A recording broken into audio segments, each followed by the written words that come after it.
கடல் சார்ந்த கல்வி இருக்கிறது. இப்போ கடல் சார்ந்த கல்வி உதாரணத்திற்கு இப்போ மாலுமி ஆகணும், கடல் சார்ந்த படிப்பு இருக்குது, ஷிப். அப்போ அந்த கடல் சார்ந்த அந்த படிப்புல அப்ப இஸ்லாமியர்கள் அதுல ஆர்வம் காட்டுறது கிடையாது. குர்ஆன்ல அல்லாஹ் சொல்றான், கடல் சார்ந்த அறிவுஞானங்களை, கடல் சார்ந்த கல்வியை ஸல்லல்லாஹு அலைஹி வஸல்லம் அவர்களுக்கு அல்லாஹ் சொல்றான் குர்ஆன்ல, சூரத்துல் ஃபுர்கான். அந்த சூரத்துல் ஃபுர்கான்ல கடல் சார்ந்த கல்வியை பத்தி அல்லாஹ் சொல்றான், வஹுவல்லதி மரஜல் பஹரைனி. அந்த அல்லாஹ் தான் இரண்டு கடல்களுக்கு மத்தியில் தடுப்பை ஏற்படுத்தினான். ரெண்டு கடல்கள் சந்திக்கிறது, ரெண்டு கடல்களுக்கு மத்தியிலே தடுப்பு இருக்கிறது.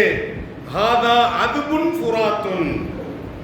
ஒரு சைடு பார்க்கும் பொழுது மிக சுவையாக இனிப்பாக இருக்கக்கூடிய நல்ல தண்ணீர் கடல்ல இருக்குது. வஹாதா மில்ஹுன் நுஜார்.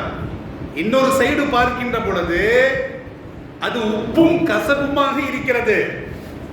இந்த ரெண்டு கடல்களை பத்தி அல்லாஹ் சொல்லுகின்ற பொழுது, ரெண்டு கடல்கள் சங்கமித்தாலும் கூட கண்ணுக்கு தெரியாத திரையை போட்டு அல்லாஹ் தடுத்து வச்சிருக்கிறான். அல்லாஹ் குர்ஆன்ல சொல்றான், வஜஅல பைனகுமா பர்ஸகா. அந்த ரெண்டு கடல்களுக்கு மத்தியிலே கண்ணுக்கு தெரியாத, பர்ஸக் அப்படின்னா கண்ணுக்கு தெரியாத திரை,